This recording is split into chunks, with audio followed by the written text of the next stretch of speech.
দেখো, আজকে যেটা আমরা শিখবো সেটা হচ্ছে বিভিন্ন হরমোনগুলোর নাম দেখব। সেগুলোর দেখবো যে কম ক্ষরণে কোন রোগ হবে এবং বেশি ক্ষরণে কোন রোগ হবে। মানে হরমোনগুলোর মানে স্বল্প ক্ষরণ এবং অধিক ক্ষরণ, মানে কোন একটা হরমোন আছে যদি কম ক্ষরিত হয় তাহলে কোন রোগটা হবে, বেশি ক্ষরিত হলে কোন রোগটা হবে, বা কি করে বুঝবো তার এই রোগটা হয়েছে।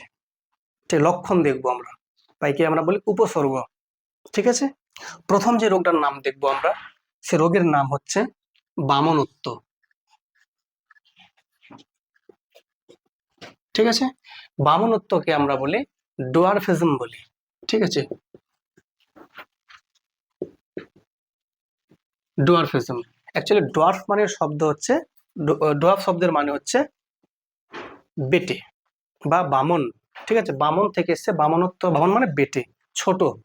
তো এবার বক্তব্য হচ্ছে এই বামনত্ব মানে ছোট মানে কি হাইটে ছোট, যদি উচ্চতা বেশি না হয়, মানে স্বাভাবিক যে উচ্চতা তার থেকে কম মনে করো, সেটাকে আমরা বলি বামনত্ব রোগ।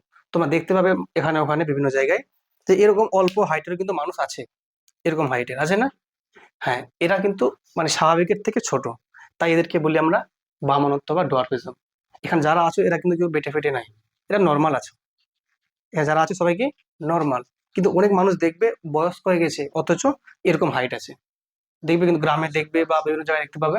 তো এটা হচ্ছে কি বামনত্ব, এটা একটা রোগ। তো বক্তব্য হচ্ছে এই রোগটার জন্য কে দায়ী, কেন ও বেটে হয়ে গেছে। তো এই রোগটার জন্য দায়ী কিন্তু পুরোপুরি হরমোন। তো কোন হরমোন? সেই হরমোনটার নাম হচ্ছে জিএইচ বা এসটিএইচ। জিএইচ মানে কি গ্রোথ হরমোন, আর এসটিএইচ মানে কি সোমাটোট্রপিক হরমোন। অ্যাকচুয়ালি জিএইচ হরমোনের অপর নামই হচ্ছে এসটিএইচ, দুটো একই হরমোন। কেউ কেউ বলে গ্রোথ হরমোন, কেউ বলে সোমাটোট্রপিক হরমোন। তাহলে প্রশ্ন যদি পরীক্ষায় আসে যে কোনো একটা ব্যক্তির বৃদ্ধির জন্য দায়ী কোন হরমোন, যদি কেউ লিখে আসে গ্রোথ হরমোন তবুও ঠিক, কেউ লিখে আসছে সোমাটোট্রপিক হরমোন তবুও ঠিক। বোঝা গেল ব্যাপারটা? আচ্ছা, তাই এটা হচ্ছে হরমোনের নাম, আর এটা হচ্ছে রোগের নাম। এটা রোগের নাম। ঠিক আছে, যদি বলা হয় জিএইচ বা এসটিএইচ এর উৎপত্তি কোথায়? পিটুইটারি, একদম। এটা হচ্ছে আমাদের পিটুইটারিতে উৎপত্তি লাভ করছে, ব্রেনের মধ্যে আছে আমাদের পিটুইটারি। কিন্তু এই হরমোনের উৎপত্তি সাহায্য করবে কে আবার? হাইপোথ্যালামাস। তার মানে এর এর আবার উৎপত্তি ডিপেন্ড করছে হাইপোথ্যালামাসের উপরে। তাহলে এই হাইপোথ্যালামাসে কোন হরমোনটা? না, গ্রোথ হরমোন, রিলিজিং হরমোন, মনে আছে? তার মানে এখান থেকে আমরা বলতে পারি জিএইচ আর এইচ, তাই তো? Growth hormone, releasing hormone. এই বা গ্রোথ রিলিজিং হরমোন, সেই রিলিজিং কথাটা থাকবে, এর মানে উৎপত্তি কোথায় ওর? হাইপোথ্যালামাস। তাহলে এটা হচ্ছে হাইপোথ্যালামাসের উৎপত্তি, এটা হচ্ছে পিটুইটারিতে।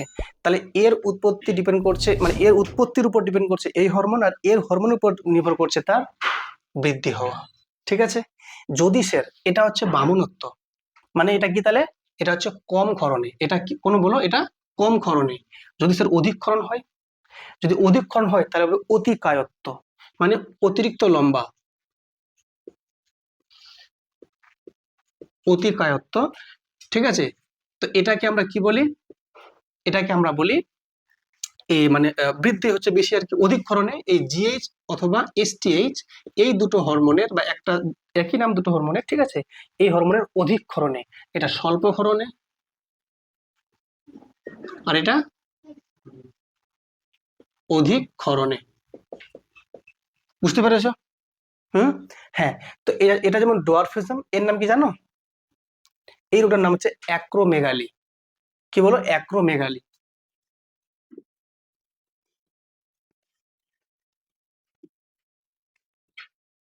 এটার নাম হচ্ছে অ্যাক্রোমেগালি, মানে অতিরিক্ত লম্বা হয়ে যাবে, যেটা মানে আনএক্সপেক্টেড।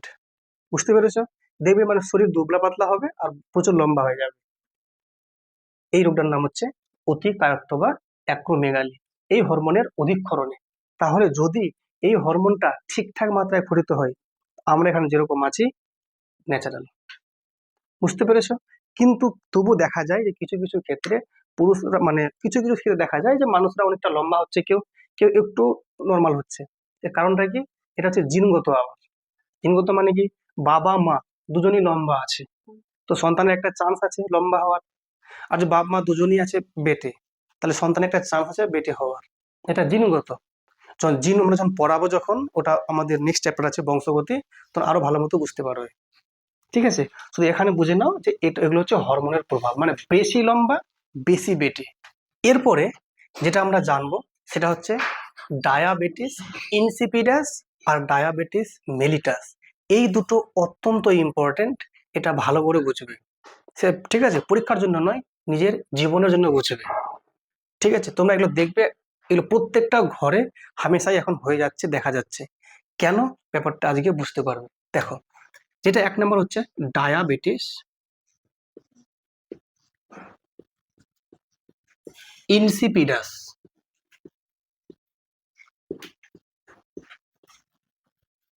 খুব মন দিয়ে বোঝো। এই যে বললাম ডায়াবেটিস ইনসিপিডাস, এটা একটা রোগের নাম। এই রোগটা আরেকটা নাম আছে বহুমূত্র রোগ। কি বললাম তাহলে? ডায়াবেটিস ইনসিপিডাসের আরেকটা নাম বহুমূত্র। মানে কি? ঘন ঘন পেচ্ছাব হবে, এটা হচ্ছে বহুমূত্র রোগ বা ডায়াবেটিস ইনসিপিডাস। আরেকটা রোগ আছে, ওইটা রোগের নাম ডায়াবেটিস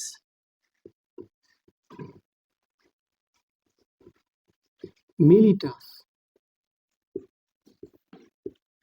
এই রোগটা যে আছে ডায়াবেটিস মেলিটাস, এটারও সেম নাম বহুমূত্র রোগ।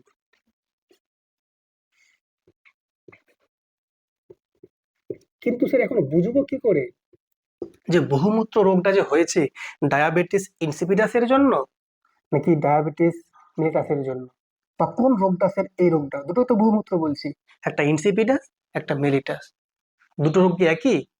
লক্ষণ দুটো একই, কিন্তু এর লক্ষণটা বেশি তুমি দেখতে পাবে কিভাবে?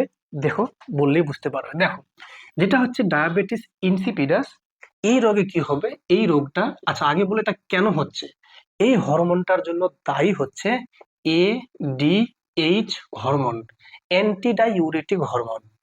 খুব মন দিয়ে বোঝো, ডায়াবেটিস ইনসিপিডাসের জন্য দায়ী ADH, অ্যান্টিডাইউরেটিক হরমোন। আর ডায়াবেটিস মেলিটাস এই রোগের জন্য দায়ী হচ্ছে ইনসুলিন। কি বললাম? ইনসুলিন।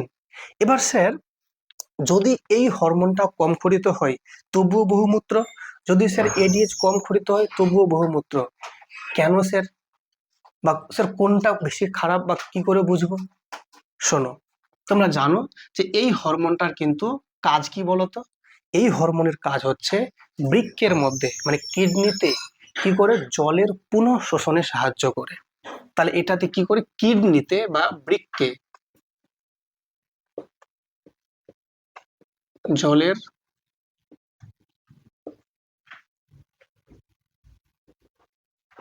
বিশোষণে সাহায্য করে। এর মানে হচ্ছে কিডনিতে জলটাকে ফিল্টার করে, জলটাকে ফিল্টার করে। তাহলে এতে কি হবে? রক্তের যেটা ভালো অংশ রক্তে পাঠিয়ে দেয়, আর যেটা খারাপ অংশ জলীয় অংশ ওটাকে মূত্রের মাধ্যমে শরীর থেকে বের করতে সাহায্য করে। এই কাজটা কার? ADH। কিন্তু যদি এই হরমোনটা কম খরিত হয় তাহলে সেখানে রক্তটাকে ফিল্টার যে করতে পারবে না, তাহলে অধিক পরিমাণে রক্ত মানে কি হবে? মূত্রের রূপান্তর হবে, এর ফলে বারবার ঘন ঘন প্রস্রাব হবে। এটার নাম হচ্ছে ADH হরমোনের কম ক্ষরণের জন্য ডায়াবেটিস ইনসিপিডাস বা বহুমূত্র রোগ। এটাই লক্ষণ। কিন্তু যদি ডায়াবেটিস মেলিটাস হয়, কার জন্য হচ্ছে? ইনসুলিনের কম ক্ষরণে। যদি ইনসুলিনের কম ক্ষরণ হয়, তোমরা জানো ভালো করে, কম ক্ষরণ হলে ইনসুলিনের রক্তের যে গ্লুকোজটা আছে সেটা আর কোষের মধ্যে জমা হয় না, গ্লাইকোজেন হিসেবে জমা হয় না, রক্তের গ্লুকোজটা রক্তেই থেকে যায়। যদি রক্তের গ্লুকোজ রক্তেই থেকে যায় তাহলে রক্তে শর্করার মাত্রা বাড়বে না কমবে? বাড়বে। এর ফলে কি হবে? এই বহুমূত্র রোগটাতে মূত্রের সাথে শর্করা নির্গত হবে। এটা প্রথম লক্ষণ। 2 নাম্বার কি?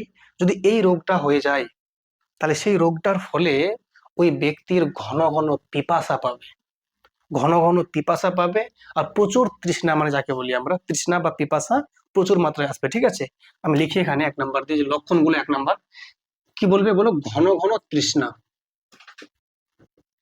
তৃষ্ণা মানে পিপাসা। 2 নাম্বার কি? ঘন ঘন মূত্রত্যাগ।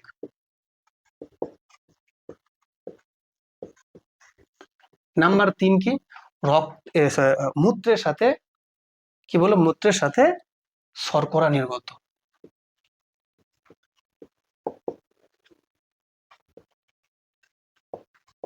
ওকে।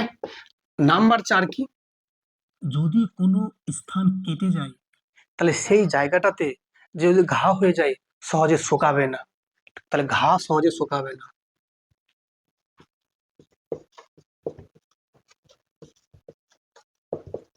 ঘা সহজে শুকোবে না, ঠিক আছে।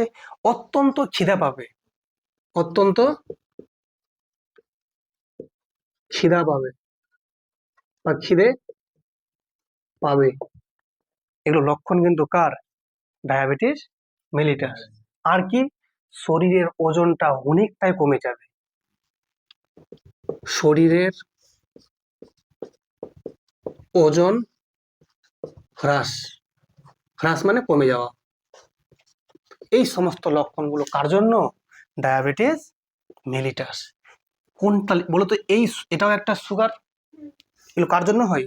সুগারের জন্য। দেখবে তোমরা ডাক্তার যখন বলে কোনো কারণে অপারেশন করতে হবে, আগে ওর সুগার টেস্ট করে না কেন?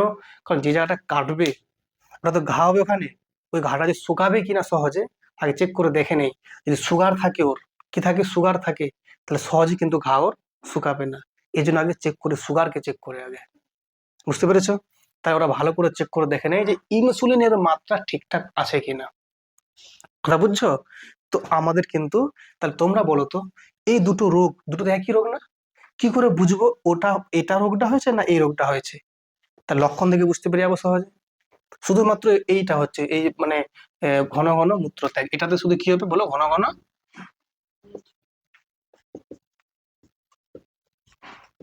তাহলে বুঝে নিতে হবে যে ওর এডিএইচ হরমোনের কম খরিত হচ্ছে। আর যে এতগুলো সমস্যা দেখা দেয়, খিদা পাচ্ছে প্রচন্ড, আবার পিপাসা পাচ্ছে প্রচন্ড, আবার মূত্রত্যাগ হচ্ছে ঘন ঘন, আর শরীর ওজন কমে গেছে, দুবলা পাতলা রোগা হয়ে গেছে, তাহলে কি ওর সুগার হয়ে গেছে? তোমার দেখবে গ্রামে অনেক সময় এরকম লোকজন দেখা যায়, এদের সুগার হয়ে গেলে এই লক্ষণগুলো প্রকাশ পেয়ে গেছে।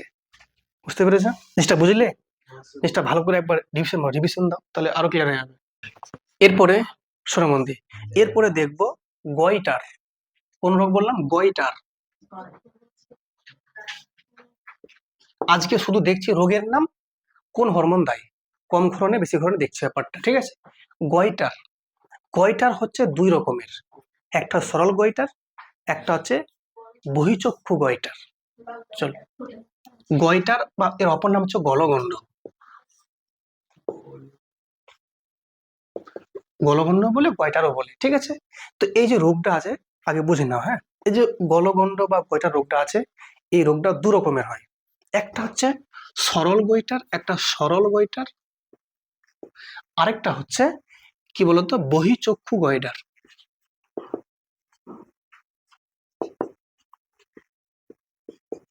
বহিঃচক্ষু গয়টার। চক্ষু কথাটা আছে না? চক্ষু মানে চোখ, চোখের কথা বলছে। তাহলে সে দুটোর মধ্যে পার্থক্য কি? দুটোই তো গয়টার, দুটোই কিন্তু একই হরমোনের জন্যই দায়ী, কিন্তু যেটা সরল গয়টার এটা কম ক্ষরণে, আর যেটা বহিঃচক্ষু গয়টার এটা বেশি ক্ষরণে। কোন হরমোনের স্যার? অবশ্যই থাইরক্সিন। তোমরা জানো একটা সরল গয়টার আর একটা বহিঃচক্ষু গয়টার, এইটা হচ্ছে কম ক্ষরণে, এটা বেশি ক্ষরণে। কোন হরমোনের? থাইরক্সিন। তোমরা জানো এটা থাইরক্সিন হরমোনের। বলতো থাইরক্সিনের অপর নাম কি আছে? ওটা তো গ্রন্থির নাম, হরমোনটার নাম থাইরক্সিন। এই থাইরক্সিনকে লিখি আমরা T4 দিয়ে, মনে আছে কি নাই? T4 দিয়ে। একটা T3 লিখতাম, ওটা অন্য হরমোন ছিল, এরই পাশাপাশি। কিন্তু T4, ফোর মানে tetra, tetra iodo thyronine, tetra iodo thyronine. তাহলে T4 মানে থাইরক্সিন। ক্লিয়ার? এই থাইরক্সিন হরমোনের যদি কম ক্ষরিত হয় তাহলে হচ্ছে ওর গলগণ্ড বা গয়টার, সরল গয়টার। আর যদি স্যার এই হরমোনটা মানে থাইরক্সিনের যদি বেশি ক্ষরিত হয়, T4 এর যদি বেশি, এটা কম ক্ষরণ আর এটা হচ্ছে বেশি ক্ষরণ, তাহলে হচ্ছে বহিঃচক্ষু গয়টার। কি করে সেটা বুঝবো কোনটা হয়েছে? দেখো দুটোতেই কিন্তু এই গলাটার যে গ্রন্থিটা আছে এখানে থাইরয়েড গ্রন্থি ফুলে যাবে। তোমরা চিত্রে আশা করি দেখতে পাবে, ঠিক আছে, যে এই হরমোন যদি কম ক্ষরিত হয়, গলাটা যে আছে আমাদের এখানে, গলাটা এখানে কোন গ্রন্থি আছে? থাইরয়েড গ্রন্থি। এই গ্রন্থির আকারটা বৃদ্ধি পাবে, গলাটা এখানে ফুলে যাবে। তাহলে থাইরয়েড গ্রন্থির আকার বৃদ্ধি পাবে, ক্লিয়ার? আকারটা বড় হয়ে যাবে। আর এটাতেও আকারটা বড় হয়ে যাবে। আকার বৃদ্ধি, কিসের আকার? আকার এবং আয়তন দুটোই বৃদ্ধি কার? থাইরয়েড গ্রন্থির, মানে গলাটা। মানে মধ্যা কথা, এই গলাটা এখানে ফুলে যাবে।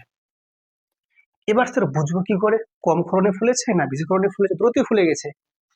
যদি এই সরল গয়টার হয়ে যায়, শুধু গলাটাই বৃদ্ধি পাবে, ঠিক আছে, আর তেমন কোনো প্রবলেম হবে না। আরেকটা প্রবলেম হবে, তোমরা জানো ভালো করে, যে থাইরক্সিন হরমোনের কাজ ছিল আমাদের শরীরের মধ্যে বিএমআর কে নিয়ন্ত্রণ করা, বিএমআর কে বৃদ্ধি করানো। স্যার বিএমআরটা কমে যাবে, মনে আছে না মনে নেই?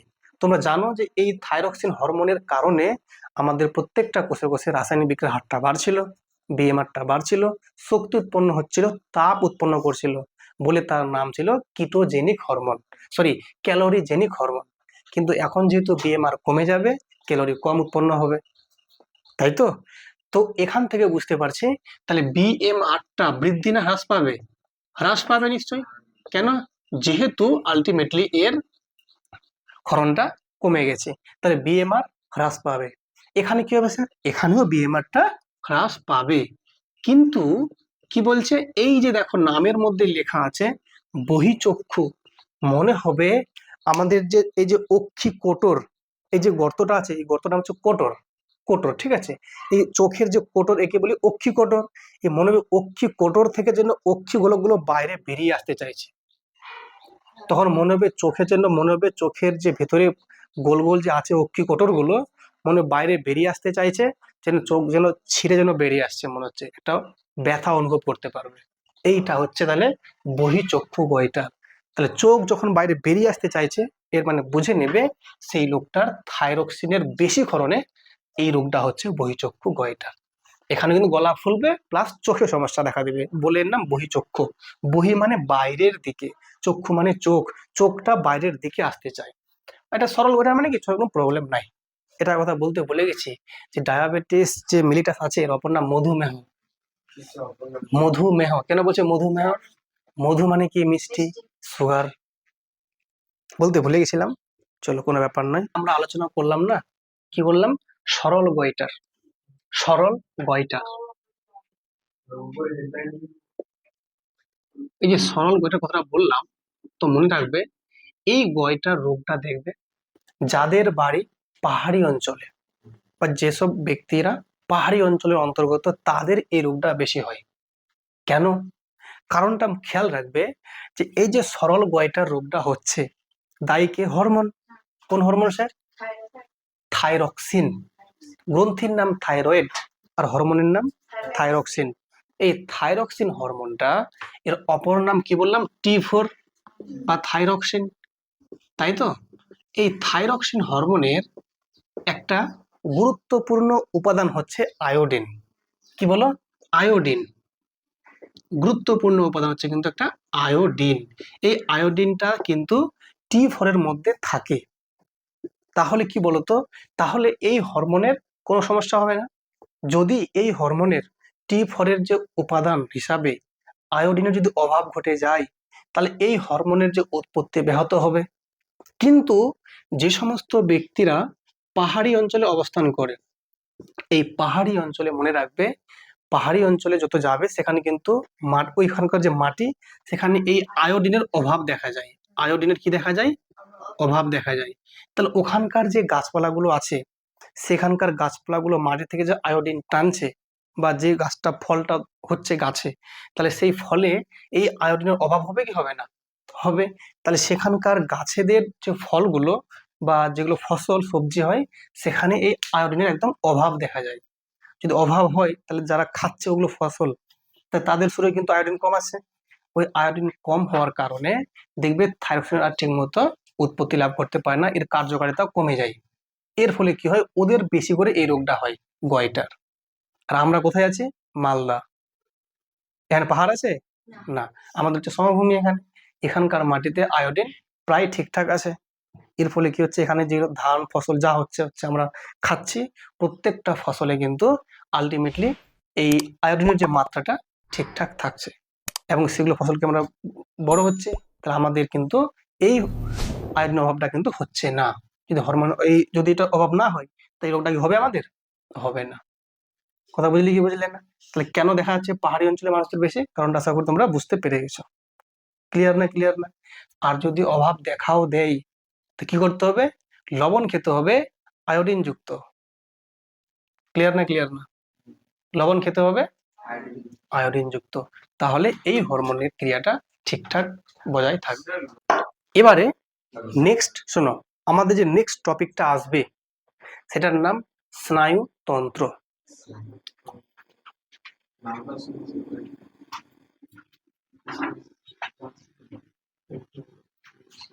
স্নায়ুতন্ত্র, দেখো স্নায়ু একে আমরা বলি, দেখো তন্ত্র মানে সিস্টেম, আর স্নায়ুতন্ত্র মানে হচ্ছে নার্ভাস সিস্টেম। কি বললাম? নার্ভাস সিস্টেম, মানে এর মধ্যে নার্ভ থাকবে।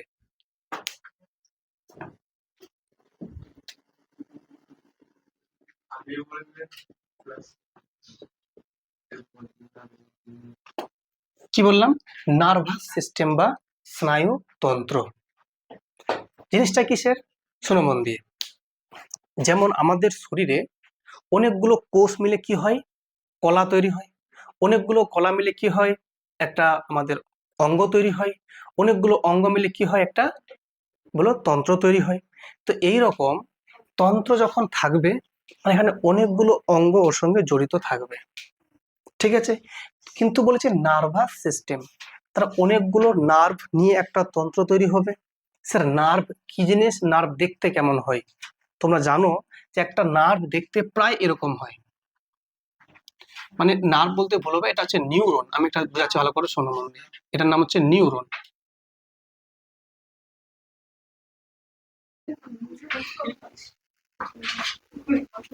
এরকম দেখতে একটা নিউরন হয়, এরকম কি বলো? নিউরন বা স্নায়ু কোষ। এরকম অনেকগুলো হাজার হাজার কোটি কোটি লক্ষ লক্ষ এরকম অনেকগুলো নিউরন, এটার নাম নিউরন। নিউরন বা এর অপর নাম স্নায়ু কোষ।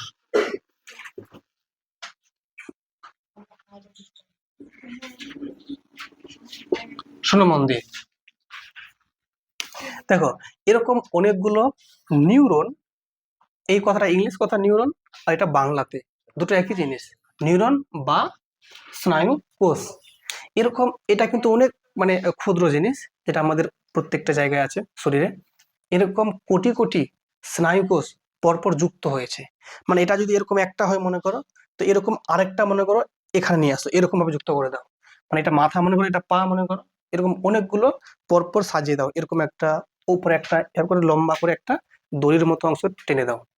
তাহলে এটাই হয়ে গেল একটা কি বলতো, একটা নিউরন বা স্নায়ু কোষ দিয়ে তৈরি একটা মনে করো কি বলবো রাস্তা। কি বলো? রাস্তা। এরকম রাস্তা আমাদের শরীরে প্রত্যেকটা জায়গায় আছে, প্রত্যেকটা জায়গায় আছে। আর এদের কাজ হবে কি? এদের কাজ হবে বিভিন্ন রকম উদ্দীপনাকে গ্রহণ করে পাঠাবে কোথায়? মস্তিষ্কে। কোথায় বলো? মস্তিষ্কে। আর ওখান থেকে উত্তর আবার ফিরে আসবে বিভিন্ন জায়গায় কারকে। কারকে পরে বলছি, এই যে পুরো কাজটা করছে সম্পূর্ণ, এই সমস্ত কোষগুলো একের সঙ্গে আরেকজন দল বেঁধে বেঁধে কাজগুলো করছে শরীরের মধ্যে। এই সবগুলো মিলে যে সিস্টেমটা আমাদের শরীরে আছে, তার নাম কি? Nervous system. কেমনি কাজ করে একটা এক্সাম্পল দেওয়া যাক। কিরকম? ধরে নাও তুমি রাস্তা দিয়ে হাঁটছো, হাঁটছো তো, যখন তুমি রাস্তা দিয়ে হাঁটছো, হাঁটতে হাঁটতে দেখা গেল কোনো কারণে কোথাও রাস্তায় কোনো একটা পেরেক আমার পায়ে ফুটে গেল, ঠিক আছে? তা যদি কোনো একটা পেরেক বা কাঁটা যদি পায়ে যদি লেগে যায় বা ফুটে যায় পায়ে, তাহলে কি বলতো, কষ্ট লাগবে কি লাগবে না? কষ্ট লাগবে। তখন কি হবে, সঙ্গে সঙ্গে ওই পা থেকে শুরু করে এই যে রাস্তাগুলো আছে এরকম, এরা কি বলতো, এর রাস্তা বানাচ্ছে শরীরে, রাস্তা সবসময় আছে এগুলো। তাহলে এই যে রাস্তার মতো আছে অংশটা, মানে এরকম অনেকগুলো আছে পরপর, একদম সুতোর মতো আছে লম্বা, ওখান থেকে উদ্দীপনাটা কি আসবে, পা দিয়ে এই শরীর হয়ে ব্রেনে আসবে। কোথায় বলো? ব্রেনে আসবে। ব্রেনে যে আসলো, এটা আগমন হলো কার? উদ্দীপনা। কোন উদ্দীপনা? যে বাইরে থেকে একটা আঘাত পেলাম। কাটা তাহলে এখানে কি উদ্দীপক? কাটাটা কি দিচ্ছে? ব্যথা দিচ্ছে। এই ব্যথাটা কি উদ্দীপক। এই উদ্দীপনাটা আসলো কোথায়? মাথায়।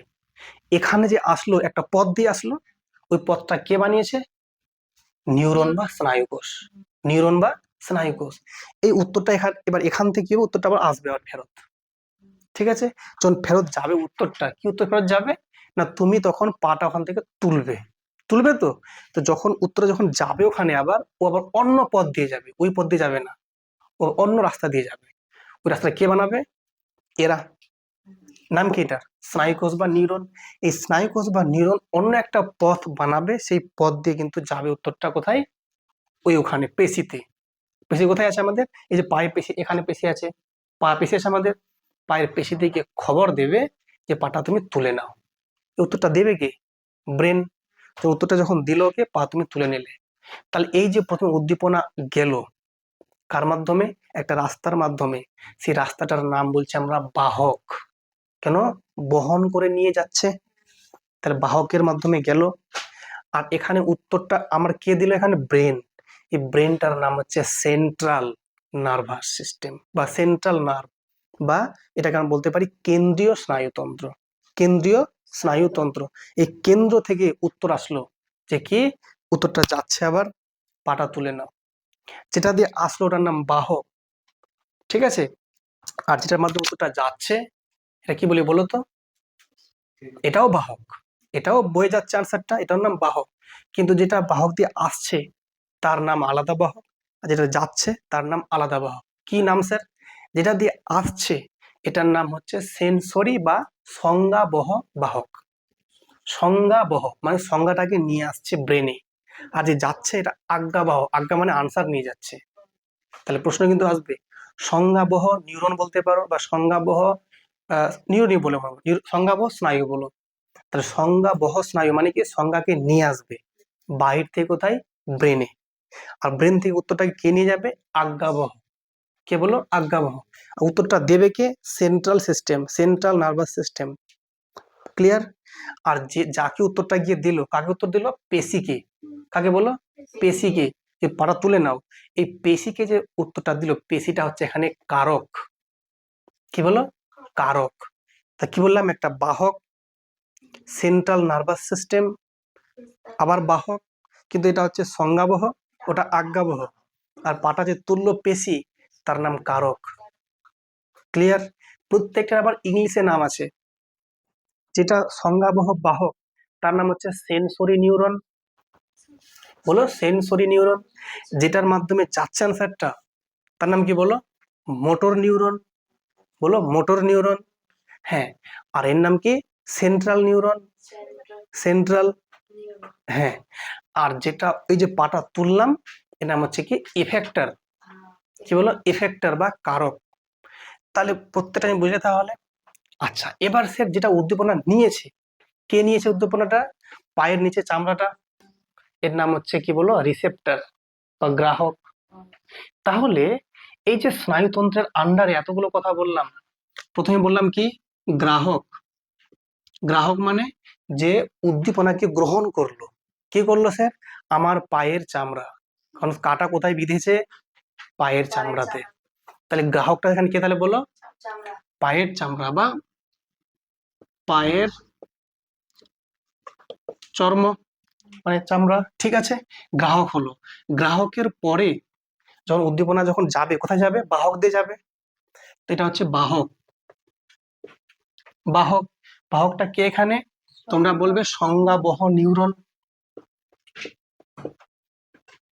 সংজ্ঞাবহ নিউরন। সংজ্ঞা কেন বলছি? কারণ সংজ্ঞাকে নিয়ে আসছে। ওই সংজ্ঞাটা কে এখানে? বেদনা। বেদনাই তো, ওই যে কাটা বিঁধেছে বেদনা। ঠিক। এই বাহকটা যখন চলে গেল, যখন সংজ্ঞাবহ নিউরন নিয়ে কোথায় গেল? মস্তিষ্কে। তো ওটার নাম কি বলো? কেন্দ্রীয় বলো স্নায়ু তন্ত্র বলতে পারি। কি বলো? কেন্দ্রীয় স্নায়ুতন্ত্র। মানে কোথায়? ব্রেনে। যখন ব্রেনে যখন গেল। আচ্ছা, আরেকটা কথা বলে দিই, শুধু ব্রেন একা না, কেন্দ্রীয় স্নায়ুতন্ত্রের মধ্যে শুধু ব্রেন একা না, ব্রেনের সঙ্গে যুক্ত হয়েছে, এখানে একটা দেখো, এখানে যুক্ত হয়েছে না একটা হাড়, এটার নাম কি জানো? মেরুদণ্ড। নাম কি? মেরুদণ্ড। ওই মেরুদণ্ডের ভেতরে একটা নরম অংশ আছে, তার নাম সুষুম্না কাণ্ড। সুষুম্না কাণ্ড। হ্যাঁ, এটার নাম কি বলো? সুষুম্না কাণ্ড। এই যে সুষুম্না কাণ্ডটা আছে এখানে দেখতে পাচ্ছ, এই যে চলে গেছে, তাহলে ব্রেনের সঙ্গে জড়িত হয়ে আছে। এটা যদি ব্রেন হয়, এটা যদি ব্রেন হয়, তো এরকম যুক্ত হয়ে আছে না? এরকম যুক্ত হয়ে আছে। হ্যাঁ, এটা যদি ব্রেন হয়, তো এটা ব্রেন আমাদের এখানে আছে, আর এর সঙ্গে যুক্ত হয়ে আছে কি? মেরুদণ্ড। ওর ভেতরে কি আছে? সুষুম্না কাণ্ড। এই সুষুম্না কাণ্ড আর এ দুজন মিলেই হচ্ছে কেন্দ্রীয় স্নায়ুতন্ত্র। কিন্তু এর কাজগুলো একটু ভাবনা চিন্তামূলক কাজ, আর এর কাজগুলো একটু, যেগুলো কাজ স্পিডে হবে সেই কাজ। আমি আসবো সব ধীরে ধীরে, এগুলো স্বতঃস্ফূর্ত কাজ করবে, আর এ করবে ভাবনা চিন্তা করে তারপর উত্তর দেবে। আসছি পর, সব আসছে। শোনো, এই যে তাহলে কেন্দ্রীয়, কি এটা বলে? তাহলে মাথা, তাহলে নিশ্চয়ই মানে মস্তিষ্ক। চল, এখান থেকে আসলো, উত্তর আসবে এবার। উত্তরে যাবে কার মাধ্যমে? আবার যাবে বাহকের মাধ্যমে। বাহকের কাজ হচ্ছে বহন করবে। বাহক মানে বহন করবে। এই বাহকের নাম কি? আজ্ঞাবহ নিউরন। আজ্ঞাবহ নিউরন। এই যে বাহক দিয়ে গেল, উত্তরটা যাবে কোথায়? পায়ের পেশিতে। পেশিকে আমরা কি বলি? কারক। কি বলি? কারক। এই কারক মানে কি হতে পারে? পেশি হতে পারে, এটা পেশিও হতে পারে, আবার কোনো গ্রন্থি হতে পারে। কেন? বেদনার জন্য উত্তরটা তো চোখে যেতে পারে। এ কান্নাকাটি কর, কান্নাকাটি শুরু করো, চোখ দিয়ে শুরু হলো। ওটা উত্তরটা তো মুখে যেতে পারে, আওয়াজটা বেরোয় মুখ থেকে, এ মা গে শুরু, কান্নাকাটি শুরু। তার মানে, কারক এখানে হতে পারে গ্রন্থি, চোখের আছে অশ্রু গ্রন্থি, কান্নাকাটি বেরোচ্ছে। এটা হতে পারে পেশি, পাটা তুলে নিলাম। হতে পারে মুখ, যেন আমি জোরে জোরে কান্নাকাটি করছি। তাই এগুলো কিন্তু সব কারক। আমি পেশি লিখলাম আর গ্রন্থি লিখলাম। তার মানে দেখো তো, গ্রাহক গ্রহণ করলো, বাহক বয়ে নিয়ে গেল, কেন্দ্রীয় উত্তর দিল, বাহক দিয়ে আবার বয়ে আসলো, কারক দিয়ে উত্তরটাও পেল।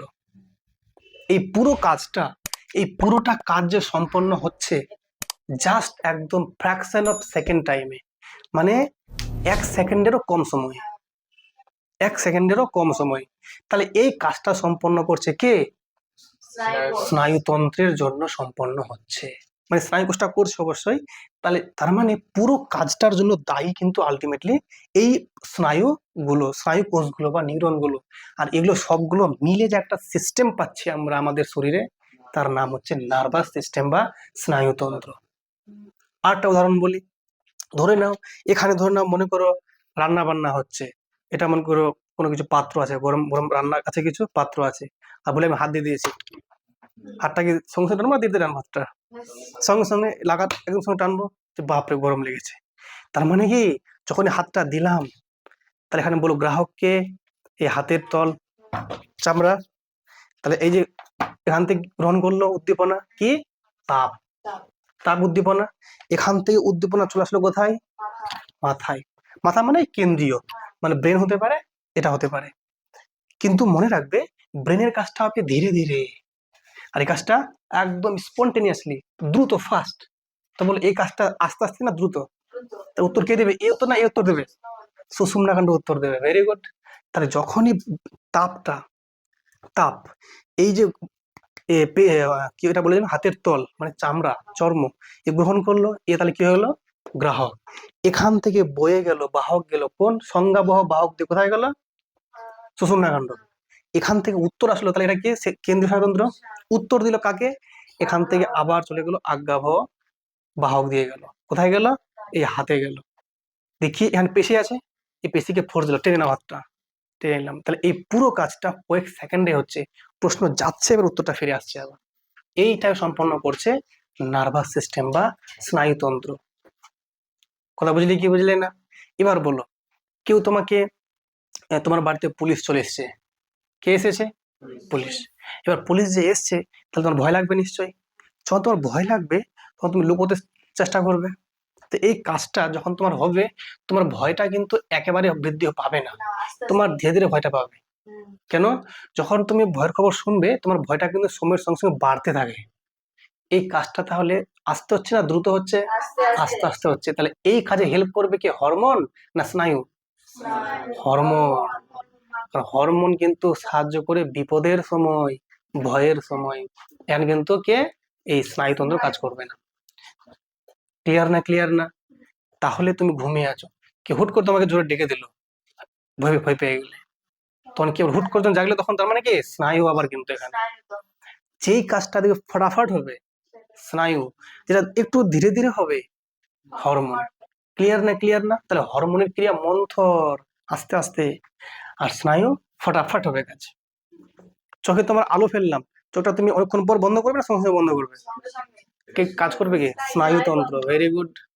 চোখে কোনো পোকা পড়ে গেলো, চোখটা সঙ্গে সঙ্গে বন্ধ হবে না পরে বন্ধ হবে? সঙ্গে সঙ্গে। তাহলে বলো, চোখের মধ্যে পোকা পড়ে গেছে বা কোনো একটা কীট পতঙ্গ ঢুকে গেছে মনে করো, তাহলে উদ্দীপনা কি তাহলে? ওই মশাটা। তাহলে এখানে গ্রহণ করলো কে? চোখ। চোখ গ্রহণ করলো। বলো, এই গ্রহণ করে ব্রেনটা, এটা কোথায় গেল উদ্দীপনাটা? আমাদের সুষুম্না কাণ্ডে। ওখান থেকে উত্তরটা কোথায় গেল আবার? চোখের পাতায় আর একটা অশ্রু গ্রন্থিতে। ও চোখে জল বের করবে আর অশ্রু গ্রন্থির পাতাটা বন্ধ করে দেবে, চোখের পাতাটা বন্ধ করে দেবে। এই পুরোটা কাজ সম্পন্ন হচ্ছে নার্ভাস সিস্টেমের জন্য বা স্নায়ুতন্ত্রের জন্য। বুঝতে পারলে কি পারলে না? তাহলে আমরা নেক্সট ডে আমরা দেখব এগুলো কিভাবে কাজ করছে, ডিটেলে ব্যাখ্যা করব। ঠিক আছে, আজকে এখান থেকেই থাক।